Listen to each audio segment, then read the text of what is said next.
Muy bien, continuamos con los fundamentos teóricos. Ahora vamos a revisar el tema de ética e interculturalidad, específicamente fundamentos teóricos del Código de Ética y Deontología. Muy bien, entonces, para ponernos en contexto, debemos recordar lo siguiente. Cuando el médico lesiona al paciente y el paciente considera pues que ha sufrido un daño que no ha sido producto de su enfermedad, sino del actuar del médico, este médico va a acarrear diversas responsabilidades. Muy bien. Entonces, dentro de las responsabilidades, producto del ejercicio del acto médico, vamos a tener responsabilidades de tipo administrativas. ¿Eso qué quiere decir? Del médico con su empleador, con el establecimiento de salud donde trabaja. Asimismo, voy a tener responsabilidad, si es que corresponde, por los tipos de lesiones, ¿no? De tipo penal, y en caso el paciente pida algún tipo de indemnización de tipo civil, ¿no? Entonces vamos a tener ese tipo de responsabilidades. También voy a tener responsabilidades de tipo éticas, ¿sí? Las responsabilidades de tipo éticas van a ser sancionadas ¿por quién? Por el Colegio Médico del Perú, de acuerdo a la transgresión a los artículos del Código de Ética y Deontología del Colegio Médico. Asimismo, ¿no? Y para terminar, dentro de esta responsabilidad también voy a tener una responsabilidad o una sanción por parte de su salud. Entonces, como ustedes ven, la realización del acto médico implica diferentes niveles de responsabilidad y quien va a ser el encargado de la sanción ética va a ser el Colegio Médico del Perú. Cuando me refiero a sanciones, producto de la transgresión de alguno de los artículos del Código de Ética, esto va a ir simplemente desde una amonestación privada, una amonestación entre el médico que ha transgredido el Código de Ética y el decano, hasta posiblemente la suspensión del ejercicio profesional y posterior incluso expulsión de la orden médica. Por eso es importante conocer el Código de Ética y Deontología del Colegio Médico del Perú, al cual todos, al momento de juramentar como médicos, pues justamente juramentamos sobre este código y su respectivo cumplimiento.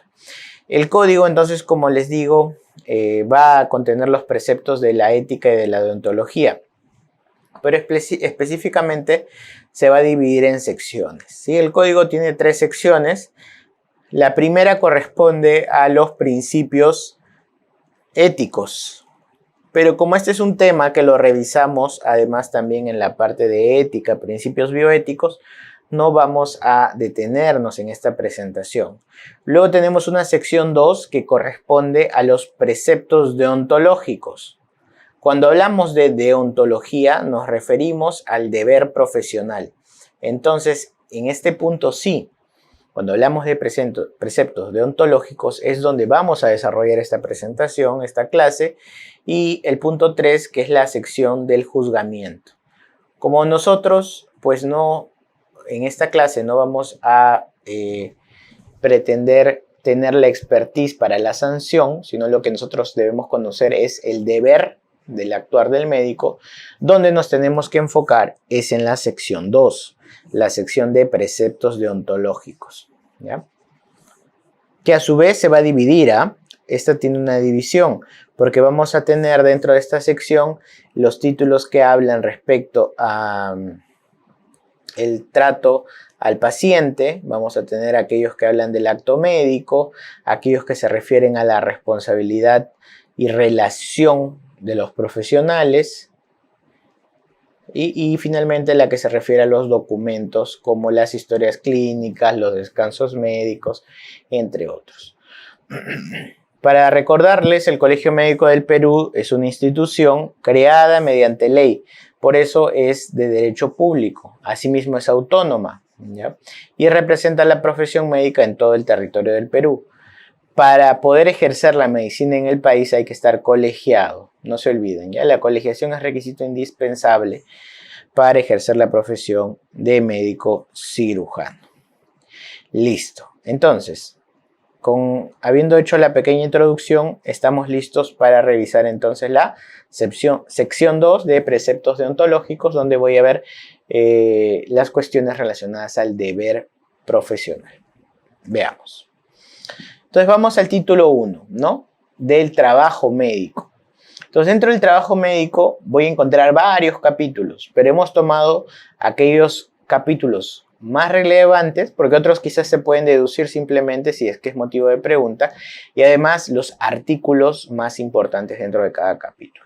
El primero, del ejercicio profesional. Entonces, no se olviden, ¿no? Para ejercer la profesión en el Perú, se requiere poseer el título de médico cirujano otorgado por una universidad peruana y su respectiva colegiación, ¿no? En caso de ser extranjero, pues hay un proceso de revalidación y de reconocimiento por SUNEDU.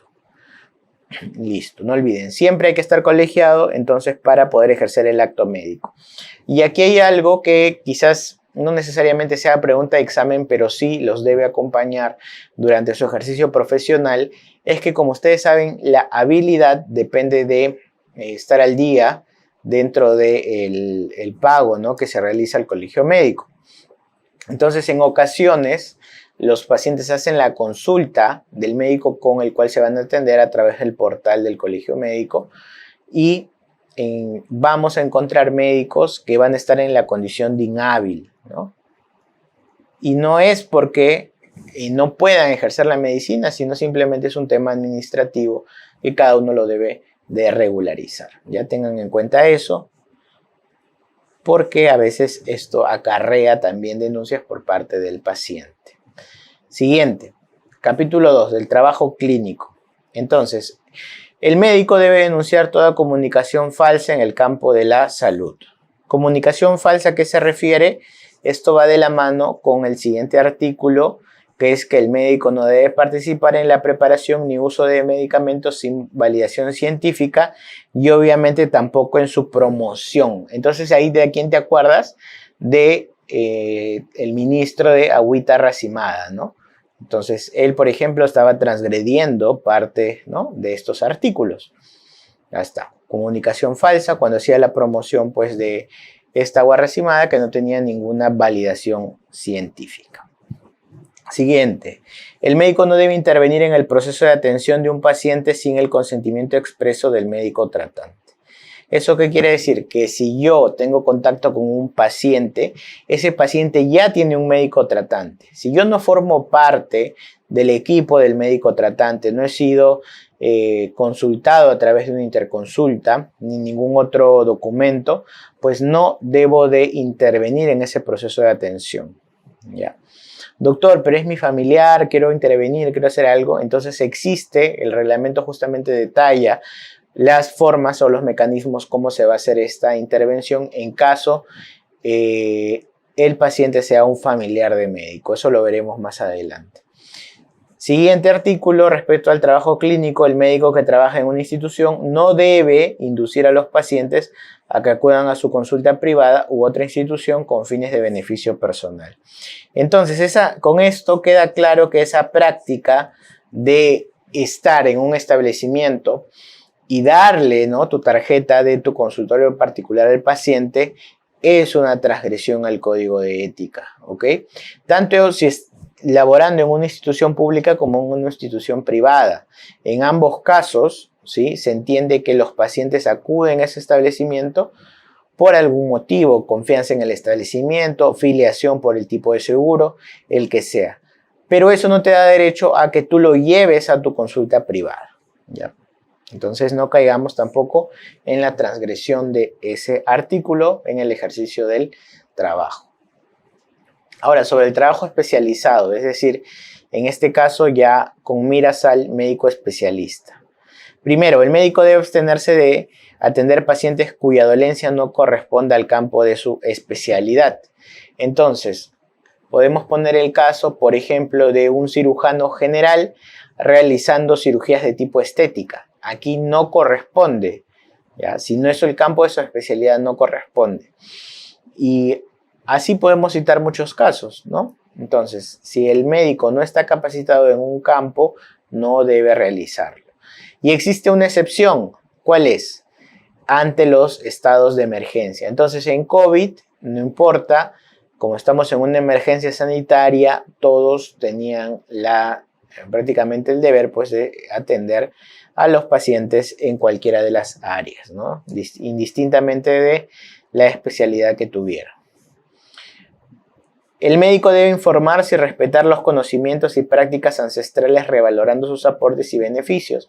No olviden que siempre hablamos del enfoque de interculturalidad. Entonces, esto es importante, ¿no? El enfoque intercultural, el respeto a las creencias, por ejemplo, el parto vertical, el respeto a los idiomas diferentes pues, al del médico y el esfuerzo por la adaptación de la medicina a las prácticas locales que existan. El médico debe respetar el derecho de la mujer a salvar su vida cuando se realiza una interrupción voluntaria del embarazo por indicación terapéutica. Recordemos que en nuestro país el único tipo de aborto permitido es el aborto terapéutico. Entonces, cuando a mí me hablan de aborto terapéutico, me están señalando que el aborto se ha realizado, ¿por qué? Porque la vida de la madre está en riesgo. ¿Qué quiere decir que está en riesgo? Quiere decir que de no suspender la gestación, la madre tiene alto riesgo de fallecer. Ojo, la madre. Entonces, si hay una malformación, puede ser una trisomía, cualquier otra alteración en el feto que lleve al aborto, eso no se va a denominar aborto terapéutico, eso se va a denominar aborto eugenésico. El aborto eugenésico es por algún defecto o problema en el producto. En el país el aborto eugenésico está sancionado de acuerdo a nuestro Código Penal.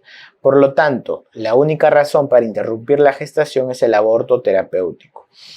El aborto terapéutico tiene 10 indicaciones, más una, digo más una porque la última deja abierta la posibilidad de que cualquier diagnóstico que ponga en peligro la vida de la madre sea suficiente, de acuerdo a la evaluación de la Junta Médica, para proceder con el aborto terapéutico. Entonces, ¿qué sucede? Cuando un ginecólogo identifica a una madre con riesgo, ¿qué es lo que debe hacer? Lo que debe hacer es, si en ese establecimiento no tiene la capacidad, referirlo a un establecimiento de tercer nivel de atención o donde haya la suficiente capacidad para poder atenderlo. Y eso significa que al menos debemos tener 3 ginecobstetras para que hagan una junta médica y esos 3 ginecobstetras decidan si la vida de la madre está en riesgo o no. ¿Cuáles son esos 10 diagnósticos? Tenemos a la mola, tenemos al embarazo ectópico, al lupus con daño de órgano blanco, hipertensión con daño de órgano blanco, insuficiencias cardíacas y respiratorias severas. También vamos a encontrar a aquellos cánceres que requieren quimio o radioterapia y, como les dije, el último diagnóstico es el que deja abierta la posibilidad de que sea cualquiera, ¿ya? Entonces se hace la junta médica con 3 personas y se decide. Y si se decide, se va a designar a un ginecobstetra para que proceda con el aborto. ¿Qué sucede si al ginecólogo que le han designado no desea realizarlo? Si no desea realizarlo, va a hacer uso de ¿qué? De lo que se conoce como objeción de conciencia, ¿sí? ¿Y la objeción de conciencia qué es? Es la prerrogativa del profesional de no realizar el acto médico por alguna creencia, credo o motivo personal. Pero este médico puede ejercer esa objeción de conciencia siempre que existan otros que puedan realizar el procedimiento. Como en este caso, estamos hablando de una junta médica con al menos 3 ginecobstetras, se entiende que hay otros capacitados para realizarlo y de esa manera no se afecte la beneficencia de la paciente. Bueno, se designa entonces al ginecobstetra y él procede con la interrupción. Muy bien. ¿Cuándo yo puedo omitir la junta médica? En 2 diagnósticos. Mola y también en el diagnóstico de embarazo ectópico. Ahí no necesito junta médica y de frente identifico y procedo. Listo. Entonces los médicos tienen que respetar pues la interrupción, ¿no? de la gestación. Siguiente. El médico no debe participar en ningún procedimiento destinado a generar seres humanos por clonación, ¿ya? Entonces no debes participar en esto, ni inducir gestación en madres subrogadas. ¿Qué quiere decir? Vientres de alquiler, ¿ya? Muy bien, seguimos. Sobre el trabajo administrativo. Entonces, como sabes, el médico, cuando ejerce sus funciones, puede ser desde el punto de vista asistencial, desde el punto de vista de la investigación, de la docencia o de la parte administrativa.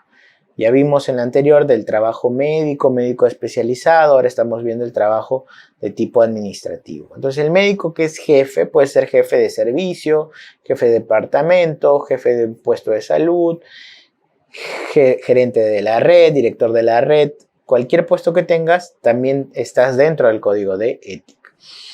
Listo. Sobre el trabajo administrativo, el médico no debe utilizar su posición jerárquica para imponer conductas que violen los principios éticos al realizar un proyecto de investigación, ¿no? Esta parte es, discúlpenme, sobre la parte de investigación, ¿no? Ya, esta es la parte de investigación y este punto, este artículo sí es respecto a qué, al trabajo administrativo, ¿no? El acoso laboral y el acoso sexual constituyen conductas éticamente inaceptables, ¿no? Obviamente eso no se debe permitir y también está dentro del conjunto de artículos del Código de Ética y son transgresiones que de ocurrir se pueden sancionar. Ya, este punto es sobre investigación y este es sobre trabajo administrativo. Siguiente, del trabajo docente. En el ejercicio de la docencia, el médico debe cautelar los derechos de los pacientes al ser examinados con fines docentes, solicitando consentimiento informado. Entonces, resalten esto. Para hacer docencia en pacientes, lo que se llama docencia en servicio, el paciente debe de dar su consentimiento. Y ojo, ese consentimiento informado debe estar en la historia clínica. Es un consentimiento informado especial con fines docentes. Es un formato especial que ya desde hace varios años se ha publicado a través de una resolución ministerial que debe ser incorporado en la historia clínica. Es un formato tal cual. Como firmas tu consentimiento informado para la cirugía, igual debes firmar tu consentimiento informado para la docencia. Y ahí aceptas, ¿no? En qué procedimientos, en qué acciones de docencia vas a participar. No solo con entrevista, vas a permitir algún tipo de procedimiento, de ser tocado, filmado, fotografiado, etc. Entonces, existe un consentimiento informado y ese también debe ser firmado. Obviamente eso es algo que en la práctica se da muy poco. Incluso el mismo consentimiento informado para procedimientos, para cirugías, en ocasiones es omitido. Imagínense ahora pues el consentimiento para la docencia. Luego veamos lo del trabajo en orientación a la investigación. Todo médico que elabora un protocolo de investigación debe contar con aprobación de un comité de ética e investigación debidamente acreditado. La mayoría de establecimientos tienen comités de ética en investigación, pero muy pocos establecimientos tienen comités de bioética o también llamados comités de ética clínica, ¿no? Por ejemplo, en el Instituto Nacional de Salud del Niño, pues sí podemos encontrar este. Y este comité de bioética o ética clínica es el que va a decidir sobre situaciones o conflictos bioéticos que se van a presentar donde en la atención de pacientes, ¿ya? Pero los comités de ética de los establecimientos normalmente son comités de ética en investigación y van a decidir solamente sobre eso, sobre la parte de investigación. Hay que hacer las diferencias entre uno y otro. Otro de los artículos importantes es que el médico debe presentar la información de una investigación médica para su publicación independientemente de los resultados, ¿no? Sin incurrir en falsificación, en fraude, en plagio y declarando si tiene o no conflicto de intereses.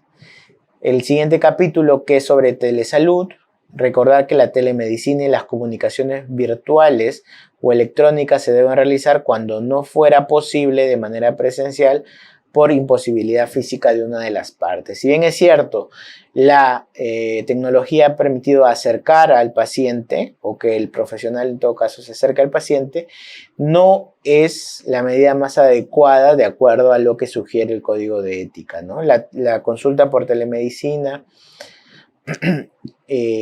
es la segunda opción, ¿no? Siempre se va a preferir la presencialidad.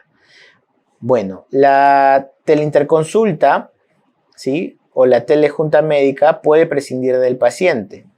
Es decir, no necesariamente necesitas que esté el paciente para hacer una teleinterconsulta porque es entre dos profesionales. Pero como vas a exponer la información del paciente, sí requiere su respectivo consentimiento firmado, ¿ya?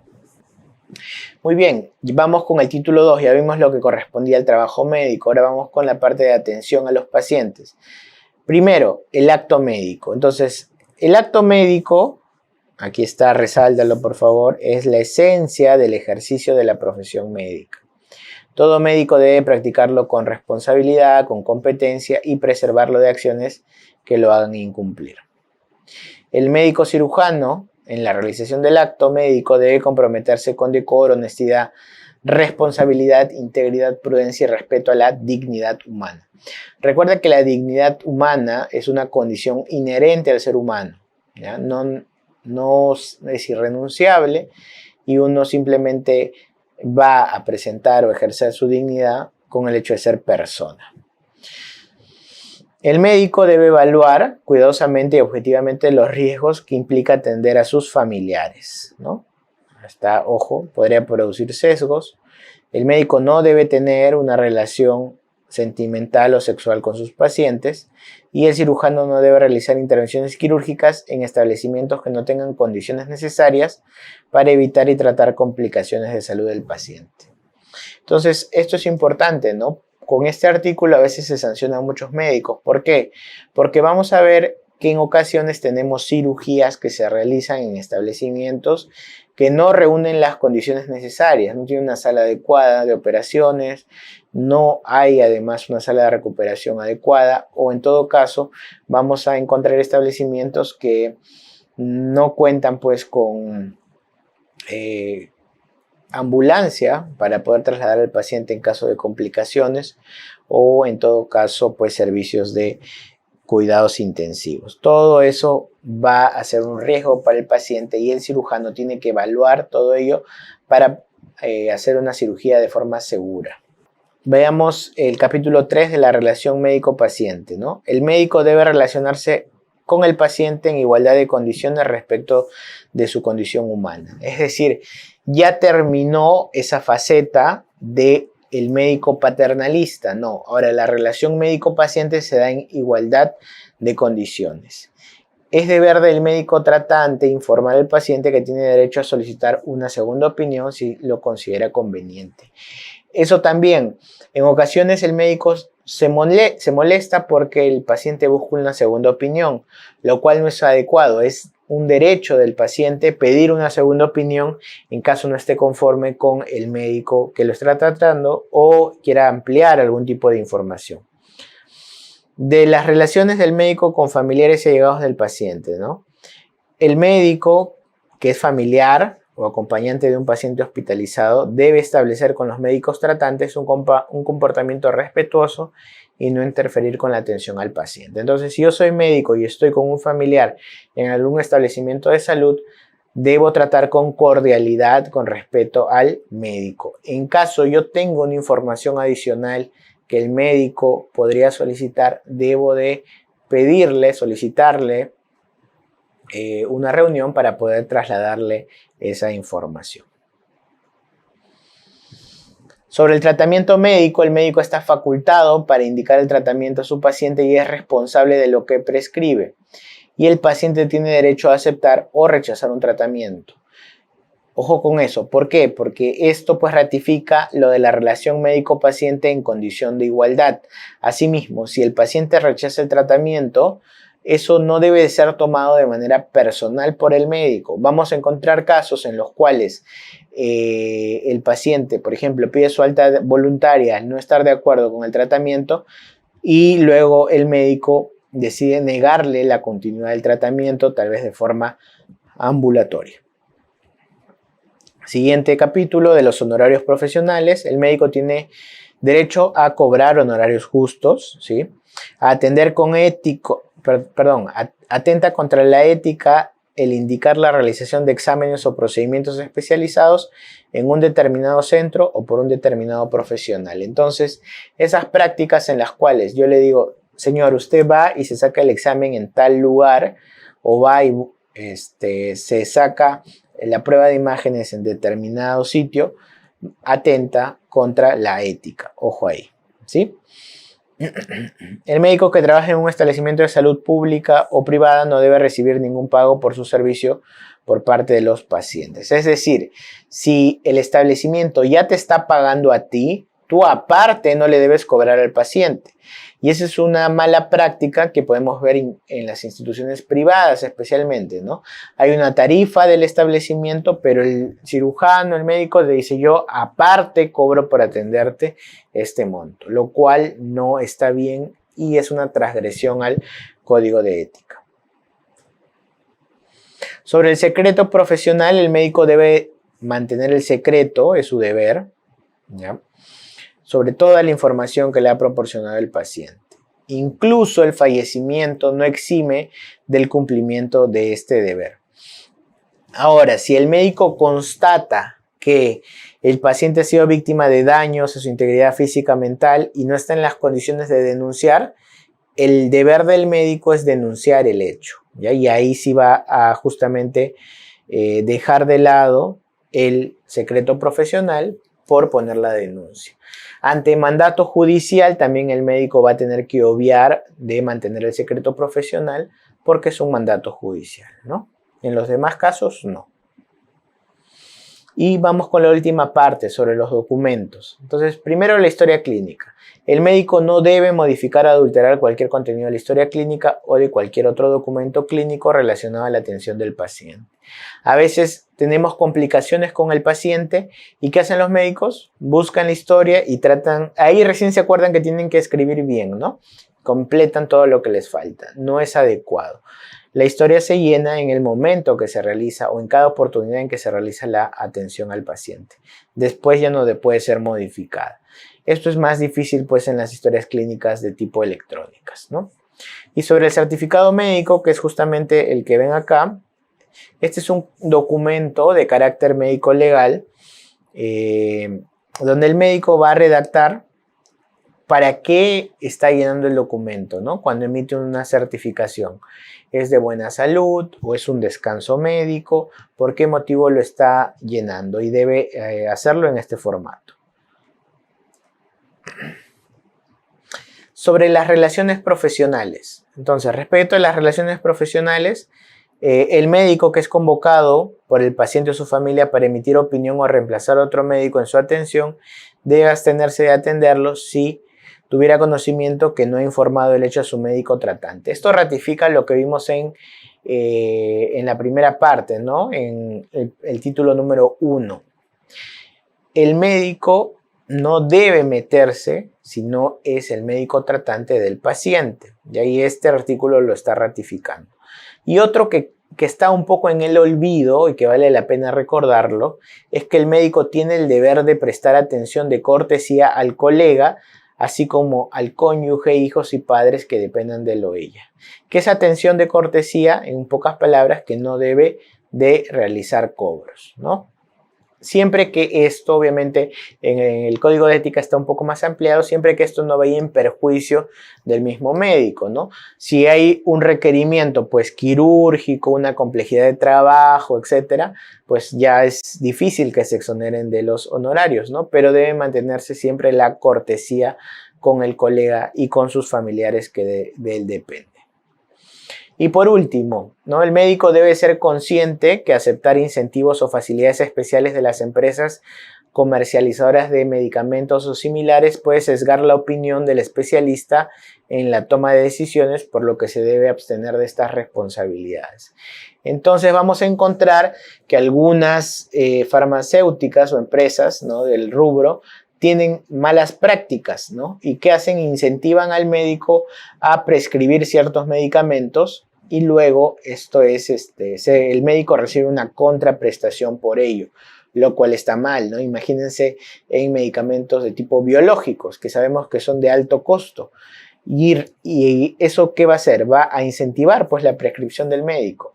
lo cual va a distorsionar el criterio o la decisión de una buena prescripción en base pues a medicina basada en evidencia, sino ya más bien con un fin de tipo comercial.